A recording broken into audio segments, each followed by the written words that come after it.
Clean India എന്നോ? ആ India ക്ലീനാന്ന്. എന്താടാ വിഷമിച്ചിരിക്കുന്നത്? എടാ സുന്ദരന്മാരെ, വിടറാ. ഇവൻ്റെയൊക്കെ കാര്യം ആരാ പറയുന്നത്? നീയൊക്കെ 2 കാലം നടന്നപ്പോൾ അവൻ 4 കാലം നടന്നവനാടാ, മനസ്സിലായോ? അതുകൊണ്ടാണ് ഞാൻ പറയുന്നത്, നീ നല്ലൊരു തീരുമാനം എടുക്ക്. ഒരു കല്യാണമൊക്കെ കഴിച്ച് നീ ഒന്ന് സെറ്റിലാകും. ഇങ്ങനെ കള്ളും കുടിച്ച് നടന്നാ നിനക്ക് ഒരാൾ പോലും വില തരില്ല.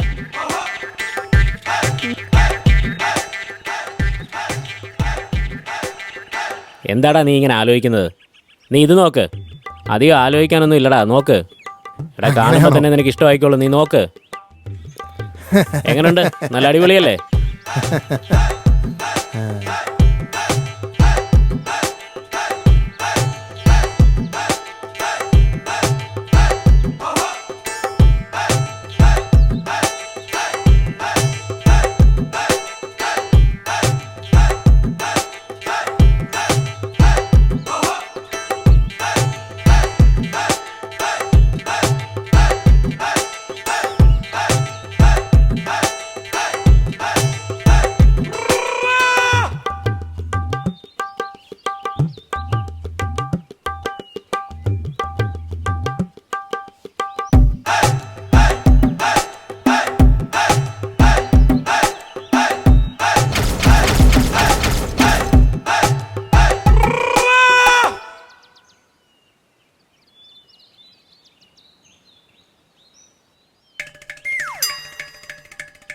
നമസ്കാരം ചേട്ടാ, എന്താ പരിപാടി?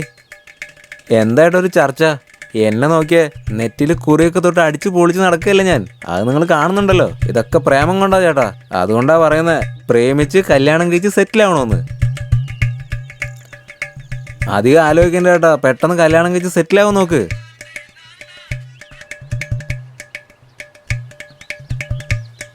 ഇത് നമ്മളുടെ റൂമാടി. ടൈൽസ് ഒട്ടിക്കാൻ പറഞ്ഞിട്ടുണ്ട്. റൂമിനുള്ളിൽ AC ഉണ്ട്. ഹണിമൂൺ നമുക്ക് പുതിയ വീട്ടിൽ ആഘോഷിക്കാടി. ആ മുറി എന്റെയാണോ ചേട്ടാ? തേടി മോളെ. അപ്പൊ ഈ മുറി നമുക്ക് പിള്ളേർക്ക് കൊടുക്കാം അല്ലേ? ഇവിടെ നമുക്ക് കാറും പാർക്ക് ചെയ്യാം.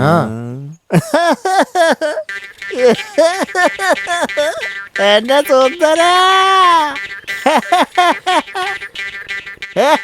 എന്താടോ കാക്കേ, കണ്ടില്ല എന്റെ പെണ്ണിനെ? പോ. ആരാ ചേട്ടാ അത്? ബട്ടനെ പോലെ ഉണ്ടല്ലോ. അവനൊരു കള്ളുകൂടിയനാ.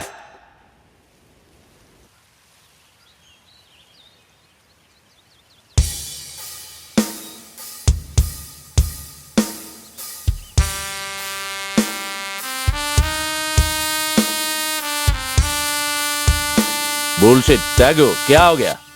സാർ, ഒരു ചെറിയ പ്രശ്നം. Tyagu, stop. Leave me alone.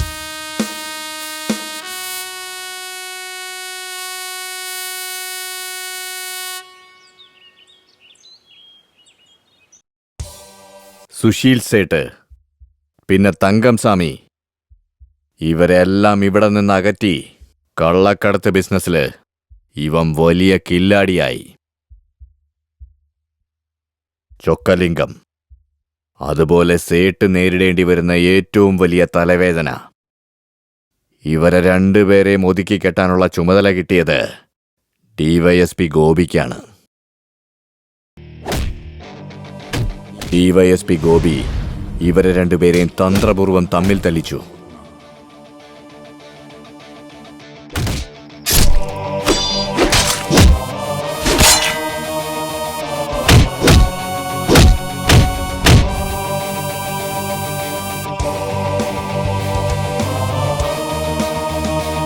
ഈ തമ്മിത്തല്ലിനിടയിൽ സേട്ട് ചൊക്കലിംഗത്തിന്റെ എല്ലാ ആളുകളെയും തീർത്തു കളയാൻ ആരംഭിച്ചു.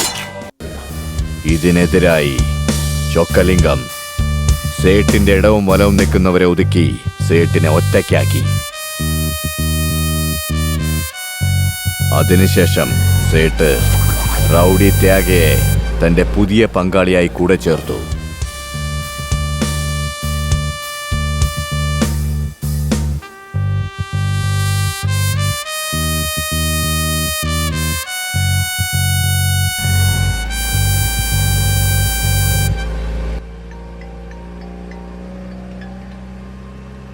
എന്താ സാർ? എന്തായി സെൽവം, ജോലിയൊക്കെ എങ്ങനെ നടക്കുന്നു? പണിയൊക്കെ നന്നായി നടക്കുന്നുണ്ട്. പഴയ പോലല്ല, പോലീസിന്റെ ശല്യം ഇപ്പം ഇത്തിരി കൂടുതലാ. ലോ, എന്ത് എന്തെങ്കിലും വിശേഷം ഉണ്ടെങ്കിൽ എന്നെ അറിയിക്കേ. അറിയിക്കാം സാർ. നോക്കിയിട്ടൊന്നും കാര്യമില്ല, കാര്യം പറയണം. ഇല്ലേ ഞാൻ അങ്ങോട്ട് വരും. ശരി സാർ, അങ്ങനെ ആകട്ടെ. ആ ശരി.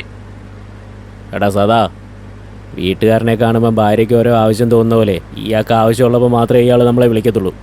മനസ്സിലായോ?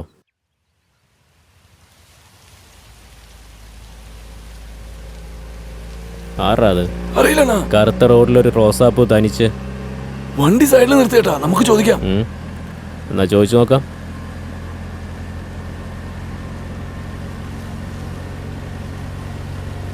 മോളെ, കാറിൽ കയറ്, ഞാൻ കൊണ്ടുചെന്നാക്കാം.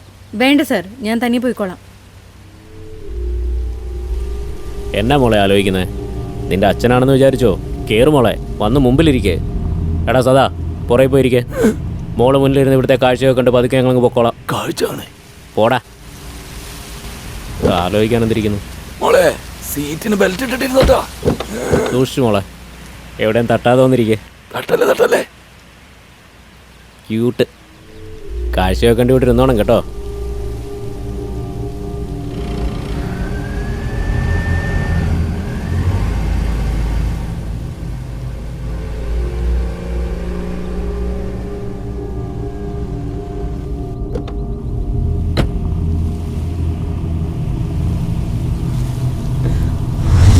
മൊലാളി, ഉള്ളിലൊരു സൂപ്പർ പീസ് ഉണ്ട്, ആവശ്യം വരും, കൊണ്ടുപോയാലോ?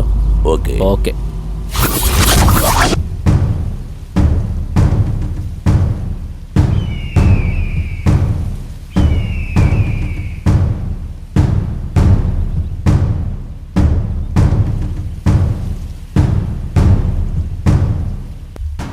ഇവിടെ നോക്ക്, ഈ ബാഗ് ഫുള്ള് സേട്ടു തന്ന കാശാ. ഇതിന് നിങ്ങൾ എന്ത് വേണേലും ചെയ്തോ, അതൊന്നും എനിക്കറിയണ്ട. ആ കമ്മീഷണറെ വിഗ്രഹക്കടത്തിന്റെ ഇടയിൽ വരരുത്, അത്രേ ഉള്ളൂ. അതിന് എന്ത് വേണോ അത് ആലോചിക്കേ.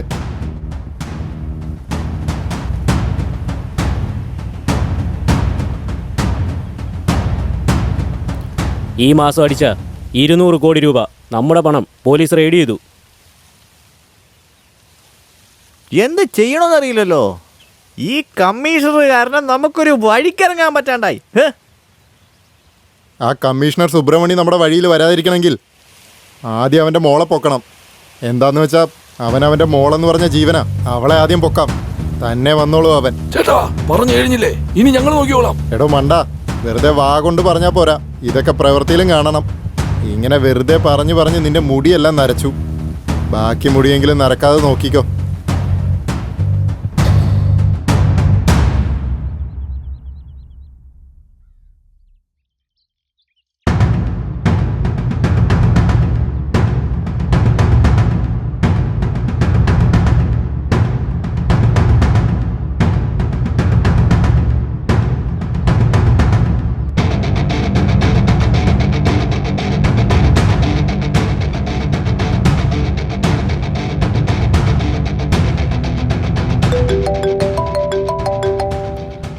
ഡാ, ആ പെണ്ണ് വരുന്നുണ്ട്, എല്ലാവരും റെഡി ആയിട്ടിരുന്നു.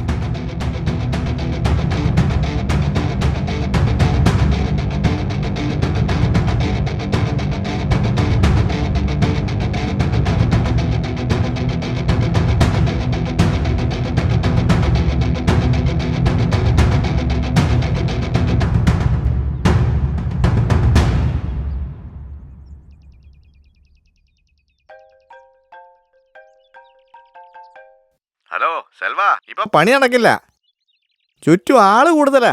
തിരിച്ചു പോവാ.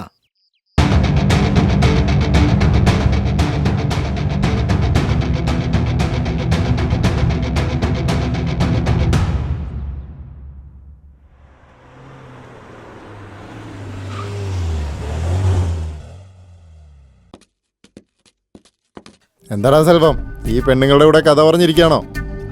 Hello, mind your words. Reetha, നീ സംസാരിക്കാതിരിക്കെ. ഡാർലിംഗ്, ഈ സംസാരത്തിനൊന്നും ഒരു ആവശ്യമില്ല. ഈ സമയം കൊണ്ട് വേറെന്തെങ്കിലും ചെയ്തിരുന്നെങ്കിൽ ആ പൈസ എങ്കിലും തിരിച്ചു കിട്ടിയേനെ. അതും അല്ലാതെ പെണ്ണിനെ കടത്തുവെന്നും പറഞ്ഞ് ബ്ലഡി. എടാ സെൽവം, ഇവരെന്തൊക്കെയാടാ ഈ പറഞ്ഞുകൊണ്ടിരിക്കുന്നേ? മനസ്സിലായില്ല. അധികം വായിട്ടളക്കാത്ത നിന്റെ ഡാർലിങ്സിനോട് മര്യാദക്ക് ഇരിക്കാൻ പറ. ആരോടാ കളിക്കണമെന്നറിയോ? എല്ലാം ആലോചിച്ചിട്ട് തന്നെ ഞാൻ ഇറങ്ങിയത്.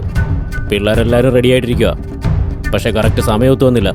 ഇവിടെ നോക്ക് സെൽവം, പെണ്ണിനെ കടത്തുന്ന കാര്യമെന്ന് പറഞ്ഞ് നിസ്സാരമാക്കി കളയരുത്, പിന്നെ നമുക്ക് ജോലി ചെയ്യാൻ പറ്റാതെയാവും. നല്ല പ്രായത്തിൽ പണത്തിന്റെ വില എന്താണെന്ന് അറിയണം. അതല്ലാതെ ഇതുങ്ങളുടെയൊക്കെ കൂടെ കറങ്ങാൻ നിന്നുണ്ടല്ലോ തിന്നാൻ വേണ്ടിയിട്ട് മുടി വെട്ടാൻ പോകേണ്ടി വരും. നമ്മൾ കടത്താൻ പോകുന്നത് കമ്മീഷണറിന്റെ മുളയാണെന്ന് ഓർമ്മ വേണം. മനസ്സിലായോടാ നിനക്ക്? ഒരു ചെറിയ തെറ്റ് പറ്റിയാൽ പോലും നമ്മളെ എല്ലാത്തിനെയും തൂക്കി അകത്താക്കും.